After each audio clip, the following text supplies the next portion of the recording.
Salut Zotac, c'est Notchan. Oh, je suis tout excité. Regardez ce que j'ai enfin en possession. Le nouvel iPhone. À moins que... Selon vous, je me serais fait avoir? Oh zut alors. Ce serait simplement une idée farfelue du designer Ivan Epling qui aurait miniaturisé le célèbre Apple IIe pour célébrer les 30 ans de la machine. Tout de même, c'est moche d'essayer de m'abuser.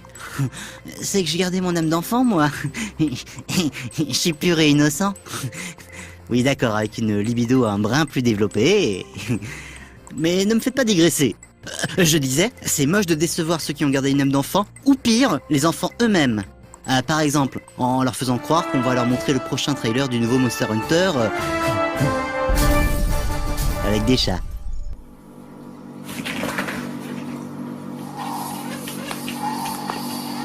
Bon, pas sûr que ce soit très crédible, hein, on est bien d'accord. Certains développeurs japonais, quant à eux, se posent sérieusement la question de savoir comment intégrer les compagnons félins de tout un chacun dans un RPG. Ils ont ainsi abouti à Nekomi Sabaiba.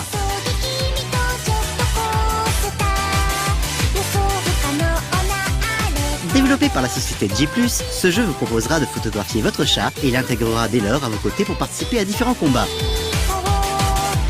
Ah, le Japon. C'est quand même autre chose, hein.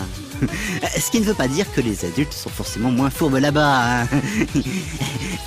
Mais quand on fait une sculpture version Figma du type le penseur de Rodin, au moins elle est articulée pour qu'elle puisse prendre d'autres poses. Ah, avoir les plus belles sculptures du monde sur sa table de chevet et pouvoir leur faire prendre des poses à la JoJo's Bizarre Adventure, ça fait rêver. Mais pourquoi se limiter à cela? Pourquoi offrir à son enfant une voiture à pédales quand on peut lui construire un mecha? Et la société Sakakibara Kekai, fondée en 72 et basée dans la région de Gunma, un peu à l'écart de Tokyo. Elle a développé plusieurs modèles de robots qui font la joie des groupes scolaires et des enfants qui viennent en visite. Ou alors, on peut aussi penser à ce vieux monsieur, Okada Kainichi, 67 ans, ingénieur des chemins de fer à la retraite. Après avoir construit une maquette en plastique de Gundam avec ses deux petits-enfants, il s'est dit que ce serait encore mieux si la maquette était plus grande. C'est pourquoi il a fini par construire dans son jardin une maquette de 2 mètres de haut et pesant une quarantaine de kilos. Et il s'agit du modèle Hyakushiki qui apparaît dans la série Gundam Zeta. Malgré d'importants problèmes de santé, il aura tout de même réussi à terminer son impressionnante maquette en octobre 2014. Y a pas à dire, les grands-pères au Japon, ils sont bien cool quand même. Et tout comme cette réponse légère et élégante à un problème nettement plus sérieux. Après des circonstances qu'on peut imaginer sans peine dramatiques, comment faire accepter à un enfant une prothèse de main? La réponse de Pat Starrace, designer, ingénieur et artiste à ses heures, lui donnait une main d'Iron Man. Grâce à l'impression 3D, l'artiste a réussi à créer un modèle de prothèse, légère et fonctionnel, sans fil, ficelle ou mécanisme visible. Tout est dissimulé dans 2 modules amovibles dont un bourré d'électronique. Celui-ci peut renfermer divers dispositifs médicaux, mais aussi une batterie, une télécommande Bluetooth ou un micro. Oui, comme ça, la main peut réagir à la voix, et le répulseur au centre de la paume pourra s'activer à l'envie. Jarvis, thrusters on. Pour un peu de quoi faire des jaloux.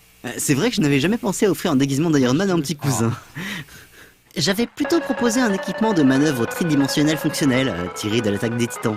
Mais comme l'attirail pèse tout de même une dizaine de kilos, coûte un peu plus de 10 000 yens, environ 730 €, on m'a dit que ce n'était pas forcément pour les enfants. Alors je suis bien embêté, hein, j'avais déjà commandé. Bon, je suppose que je vais devoir le garder pour moi dans ce cas. J'ai hâte d'être en janvier prochain pour sortir mon colis. Mon prochain cosplay va assurer avec ça.